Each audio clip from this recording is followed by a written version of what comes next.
Hello, hello, hello to all you fellow experiencers out there. This is James, the host of The Spirited Body, and this is the last of the reading episodes that we're going to do. And this is where we actually have a guest come into the studio and we do a reading with my deck of release that the Council of Light gave to me during a number of channel sessions. And I wanted to describe that process a little more clearly so it's a little more understandable when we do it in the episode. What happens is the guest comes in for the reading and they concentrate on an area of dissatisfaction in their life. And then, keeping that in their mind, they pull one card from each of three stacks. There's a realm card, a relationship card, and an attachment card. And these cards provide information about where this problem exists and why this problem exists for you. And then that area of dissatisfaction can become better understood. And then after that's gone through, there's one more card that's pulled, and this is the card of release. And the card of release identifies where that problem exists within that person's energy makeup and provides a short meditation using crystals that the Council of Light have identified to release that problem from your energy sphere and energy makeup. So enjoy this episode, and I hope it helps. As always, like, subscribe, and rate on whatever platform you're listening to us on, and reach out with questions or stories you have. I'd love to hear from you. James at thespiritedbody.com or at thespiritedbody on Instagram. Enjoy the show. Don't mess up a good thing. Okay, so this. Ooh.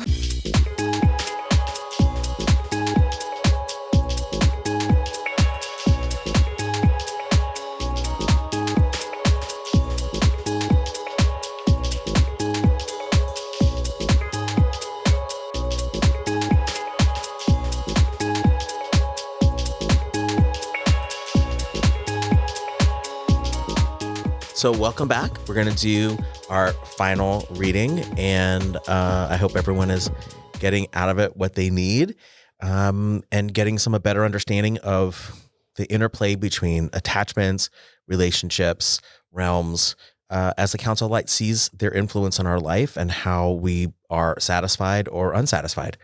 So we have our final guest. Hi. This is Nina. Hello, everyone. How are you today? I'm really good. Okay. Yeah. Excited? Nervous? I'm very much excited. Okay, good. Yeah. Nothing you guys to be already nervous said, I love readings with Nina.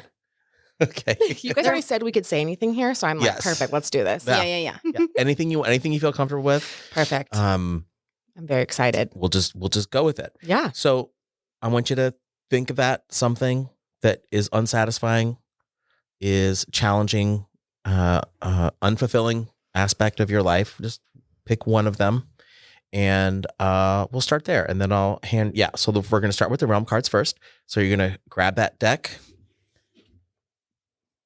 in your mind.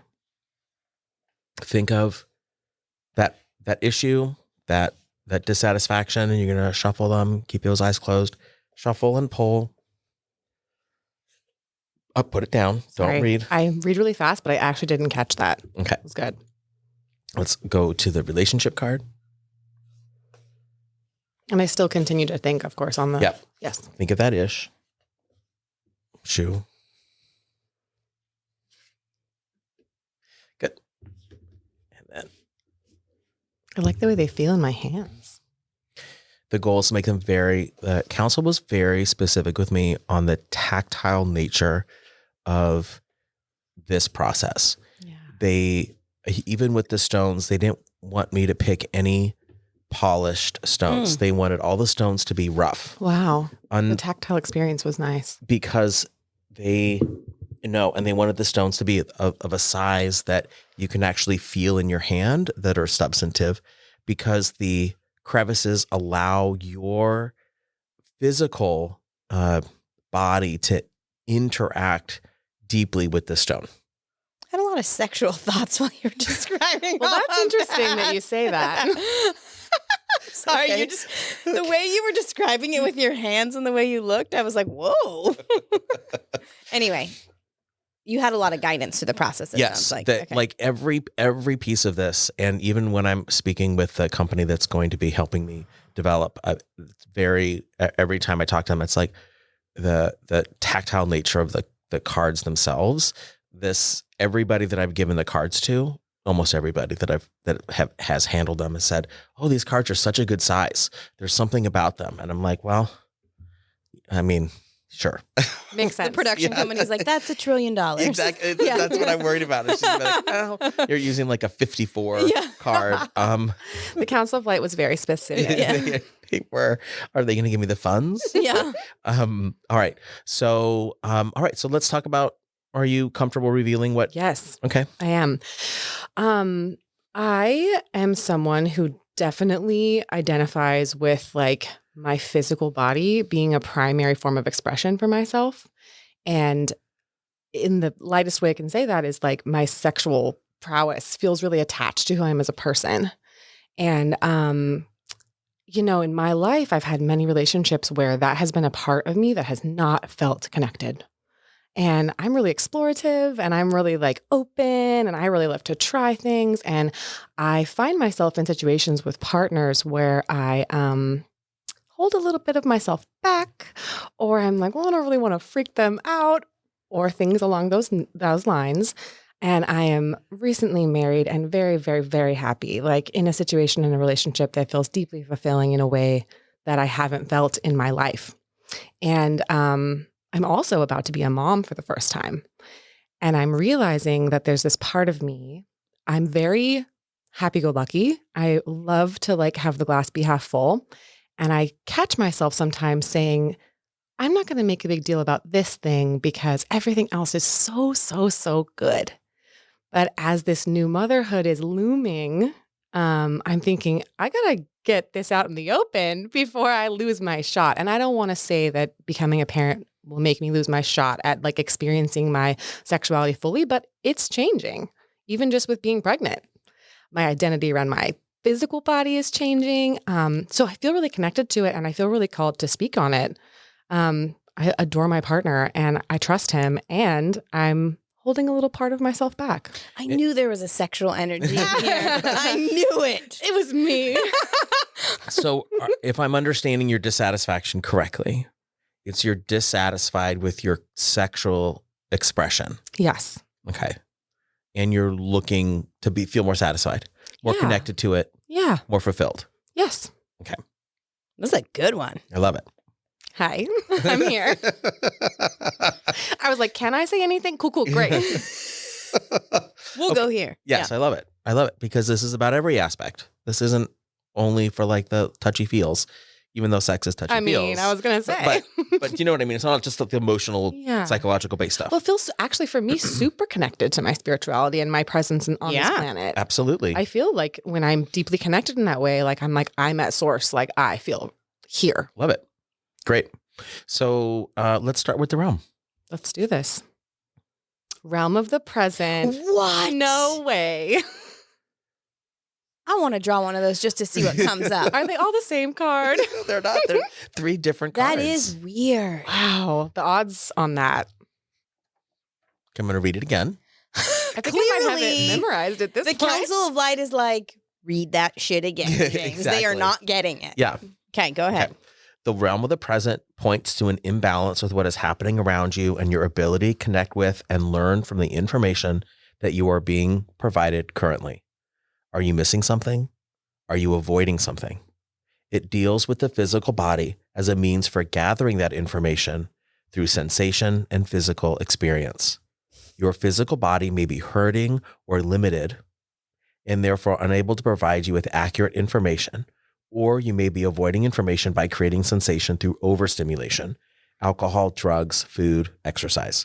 This card may also include a turning away from or denying information that is being provided.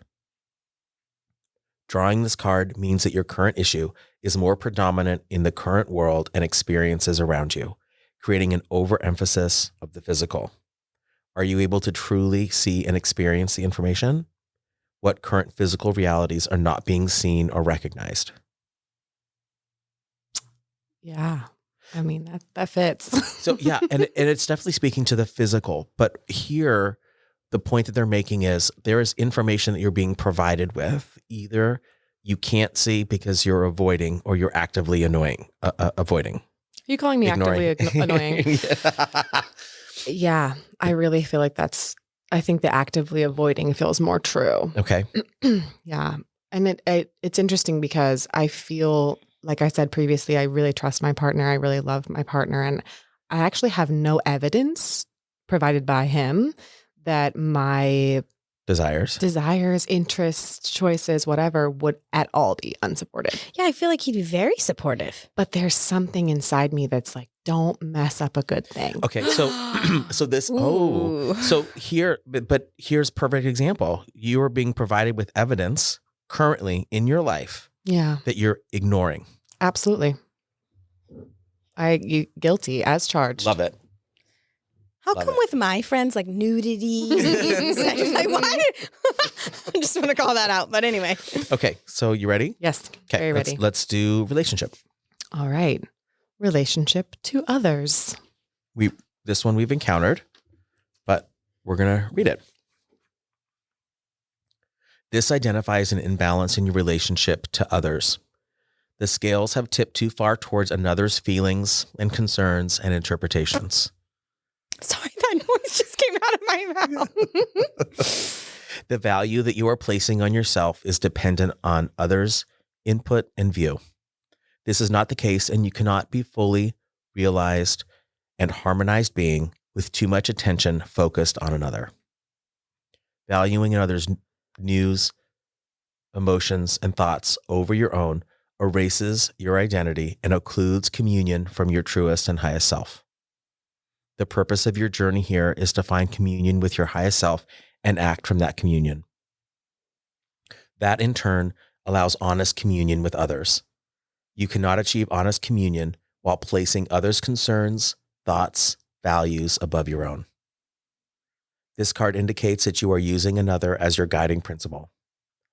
Who or what is having that pull on you? What is shifting you from focusing on who you truly are? I mean, I have such a clear picture in my mind of what that is referring to.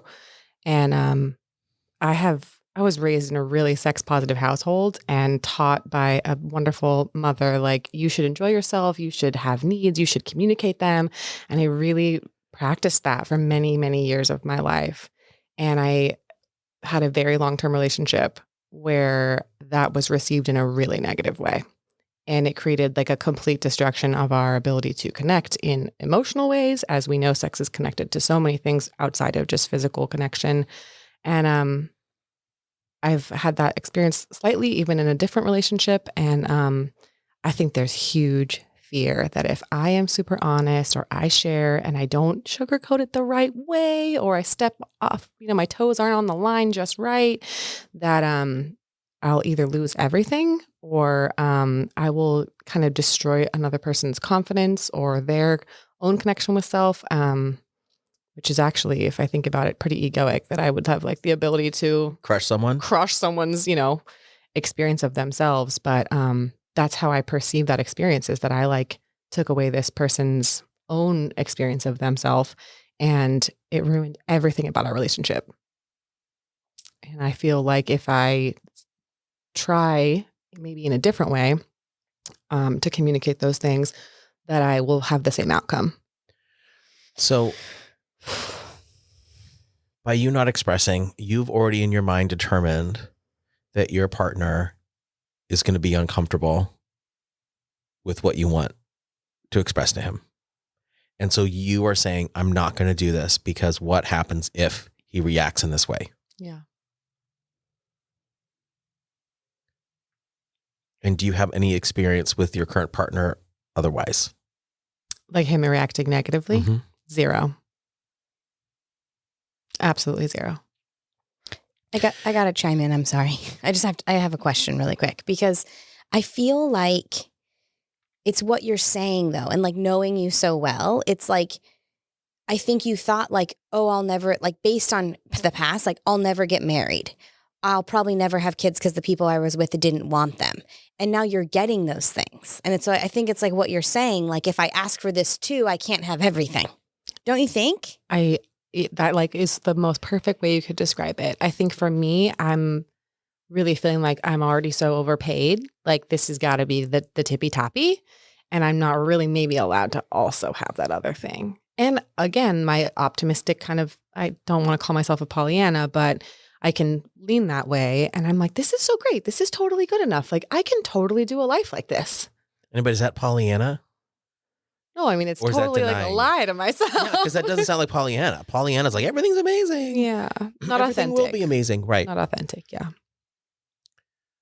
But I think that what you said is exactly what they're reiterating with you is your ability to hold possibility for everything you want to have happen. Yeah. There's pain there for sure. Yeah. And you're avoiding the possibility.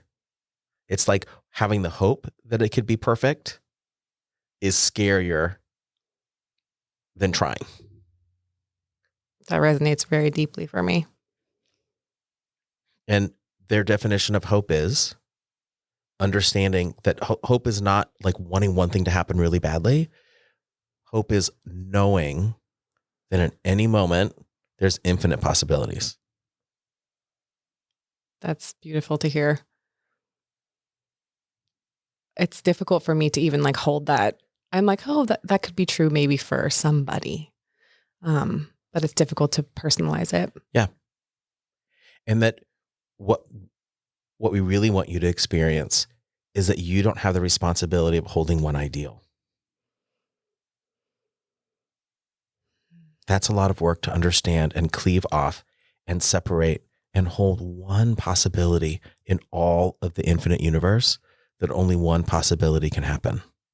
It's almost naive in a way. And we welcome you into the possibility that even if you can hold 5 different possibilities, it's much easier to hold than one. And success and failure is not determined by one outcome. Mm. Do you see? Yeah. Do you see what you've done with your choice in your life? You've made it dependent on one possibility when we offer you infinite. How can anyone win? It almost like feels silly when you say it that way, because you're absolutely right that I have kind of created this singular experience of a successful life. And there's so much more nuance to it than that. This is a really important concept for you to understand in your life, in your determination, in your experience here, in this expression. How many times you have whittled down your success to one outcome.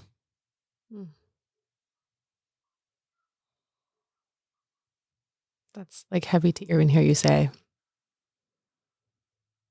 I mean, I would almost say every time. And this is the greater picture that needs to be understood. Infinite possibilities exist for you, which means there's infinite ways of being satisfied.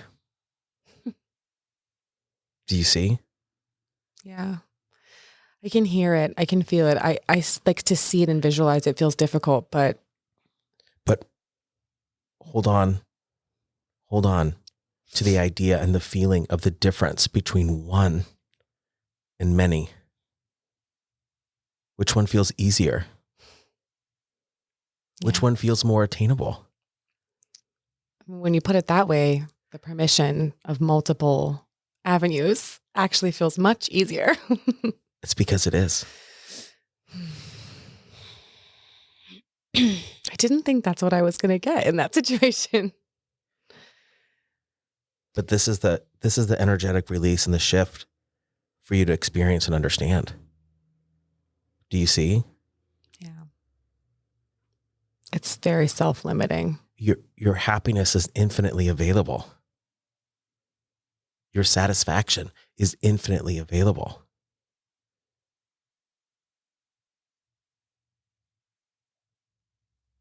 Yeah. And it really probably always has been. Forever. Yeah. Eternally. I think that just what's like clicking in my mind right now is like, I think I've put the power on the other person in the dynamic so many times and been like, well, I failed because the way I communicated the need or the desire wasn't received well. And like that I might actually be safe for real this time. And that hasn't been something I've been willing to, I guess, trust. Let us say to you this. You've always been safe.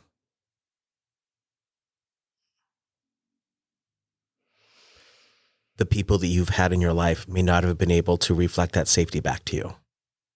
Yeah. But you've always been safe. I was so prepared not to cry.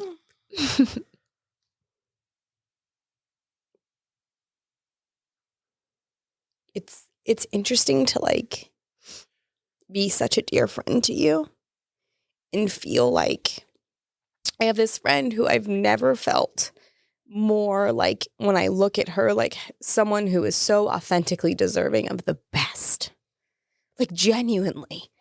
And then to watch the expression of, well, I want to pick this option because this is what I think I deserve. And I'm like, oh no, this beautiful human being that I know doesn't see her own beauty.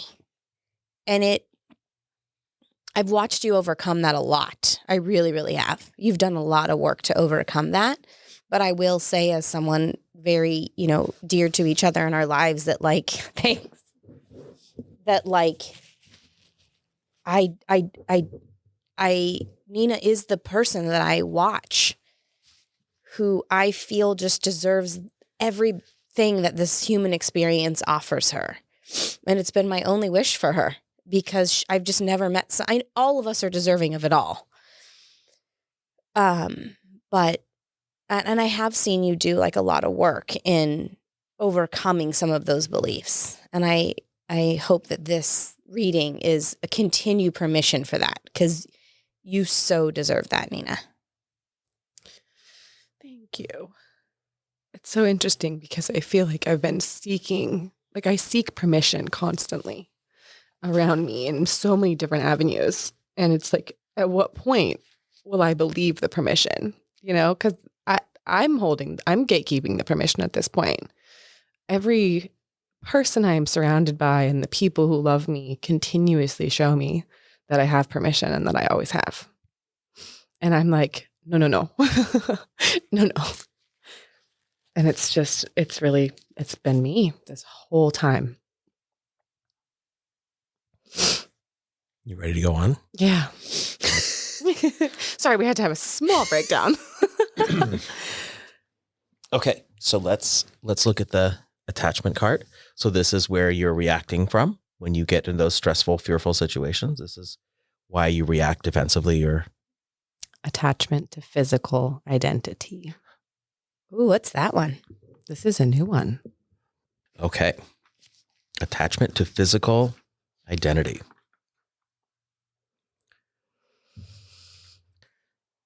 You are overemphasizing the physical as a way to understand success or control.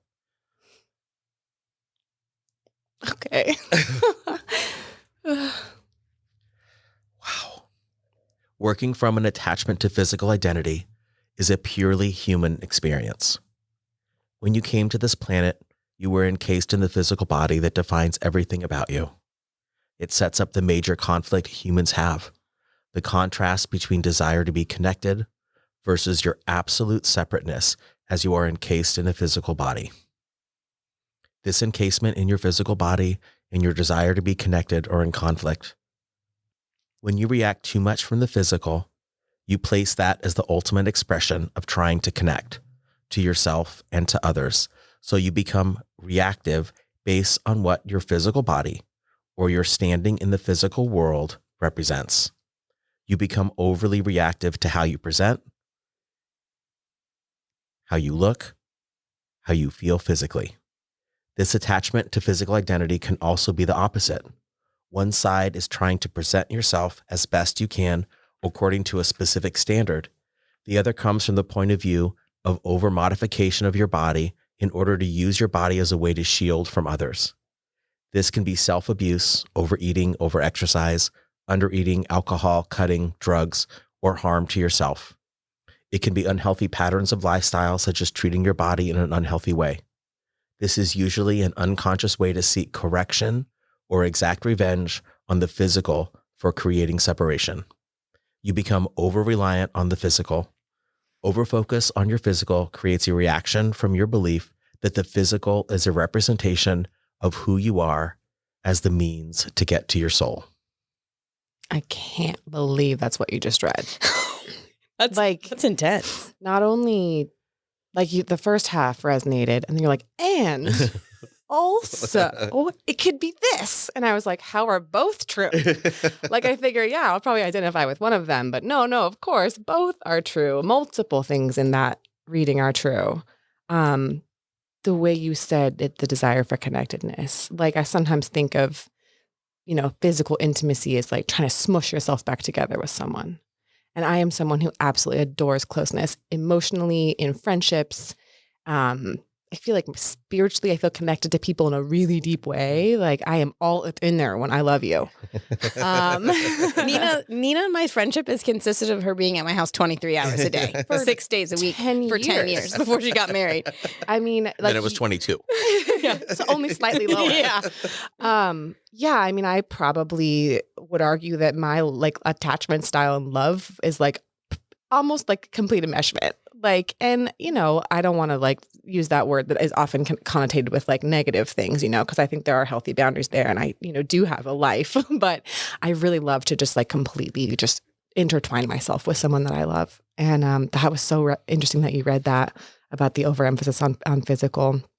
And then the second half being around alcohol or treating yourself poorly or all of those things. Like, I really do think people navigate the world with different like main abilities to take the information offered to us. And for me, it's always been the physical. Like I'm a smart person, I'm a cerebral person, but like I feel a lot physically. Even being in the room with you as we were doing these readings, I was like, I need to move my body. I need to be over here. I have to sit on the floor. That's just the way my body moves through space and takes in information. And I have absolutely participated in treating my body poorly, intentionally, in a strange way that almost made me feel safer. I have such resonance with that entire reading. I'm like, give that to me so I can read it again at home. I'm going to need to do some more research on that because I just did not think that would resonate that way. That's amazing.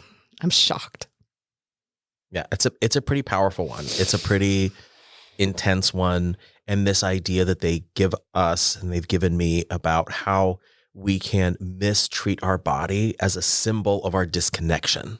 Yeah, that I've never even heard it put in that way but before. like it speaks so clearly to me because as someone, and I'll be really honest, I suffered with alcoholism. Like I'm sober today. I've been 6 years sober almost. And I literally remember like when I was a teenager and I began drinking heavily, I was like, if I do this, I get more of what I want. I get more love. I get more attention. I get more connection. I get more closeness.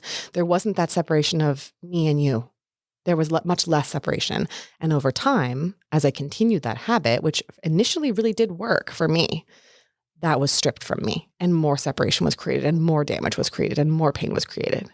But like my initial goal for why I reached for that particular thing, which harmed me really from the get-go, was I want to be closer to you. And that, again, even that this entire conversation's been around physical intimacy is like, I want to like laugh because it's a representation of me like, let me smush myself back together with you. Like separation feels unnatural to me. Let's be closer. I just am mind blown right now.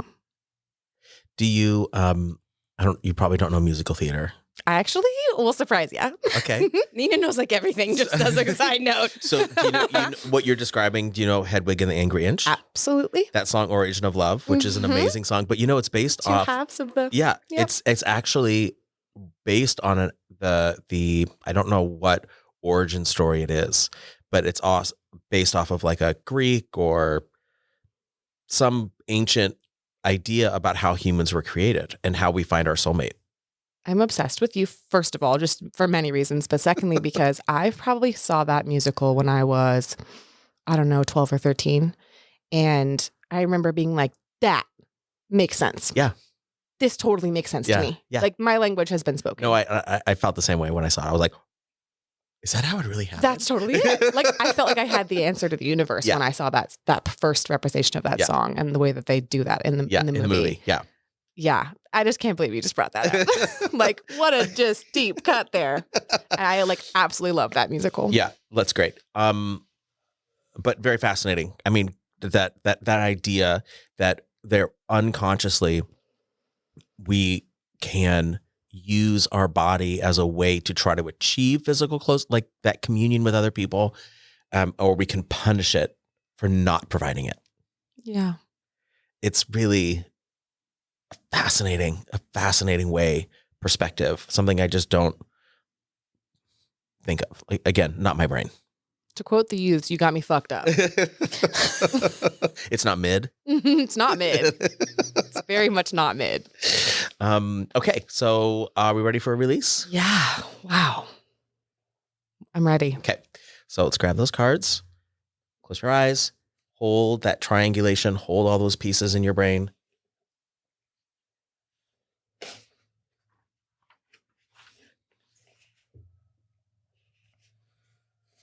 Oh, I wanted to pull 2 for a second there. All right. Am I reading it? Yep. It's upside down. Oh my God. Figures. Release of the mind. Ooh, another one, another new one. I love it. Okay. So you have the stones in front of you. These are the stones that Council of Light asked me to pick out. And I'm going to read it and we'll just follow the directions. As the predominant voice in the human experience, this is often the largest hill to climb. In the energetic sense, it becomes the nail upon which you frequently snag your energetic sweater. There are many barbs upon which to get caught. Mind release takes frequent practice, not only to untangle the sticking points that have been present for years, but to release the new ones that are frequently added. Let us guide you to release. Grab the yellow and white stone and hold them between your palms in a prayer-like pose. Both. This one or both of them? Both of them. Oh. Yellow and white. Mm-hmm. Sitting or lying is your choice. For comfort is the predominant choice, as you can draw your attention to the space surrounding the stones. Focus on the awareness of the stones filling the space between your hands. Let the color and energetic expression of the stones fill your awareness of the space between your hands. Let that awareness that creeps into sensation fill that space and grow beyond that space, gradually through your hands and out of your hands, as if your hands are a lantern and the stones are the light source. Light and energy are emanating out beyond your hands. Become fully aware of that image and the sensation and the energy as it grows and becomes more tangible. Allow the energy and sensation and awareness to grow as it will. Hold the awareness and power of the created vibrational lantern until it does not serve you to continue.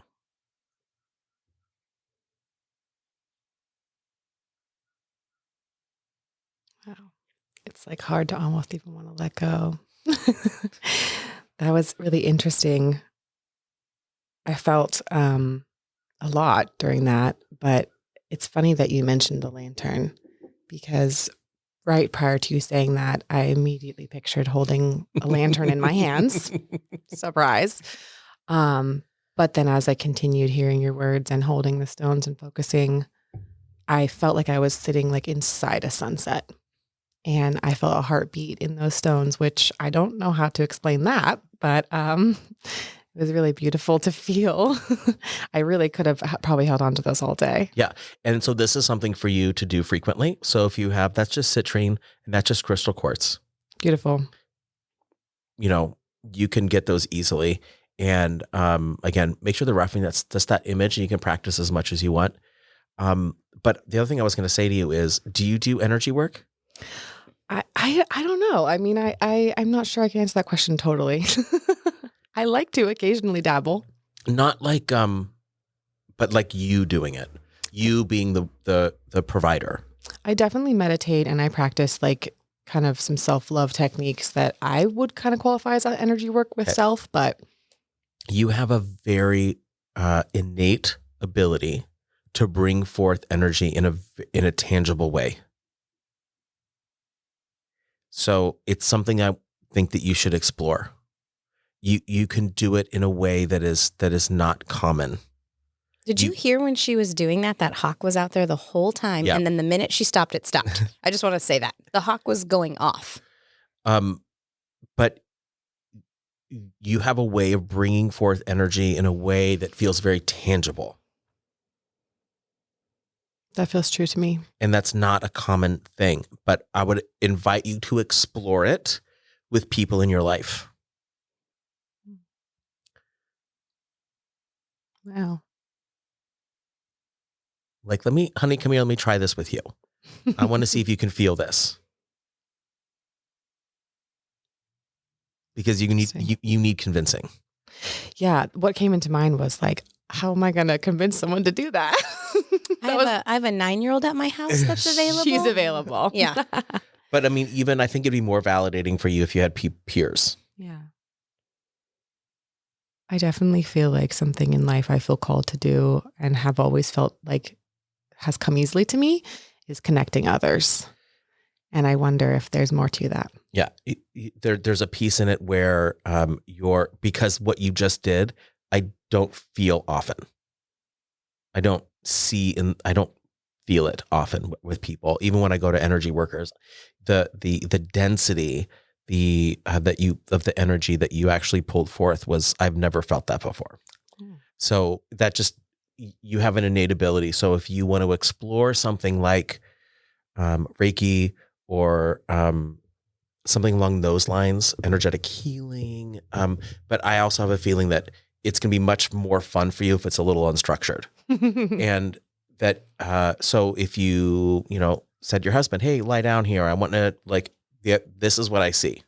I see him having a complaint about his knee, and you saying, well, lie down and let me see if I can bring forth energy for your knee. And you lying down and you touching his knee, him going, oh my God, I totally feel that.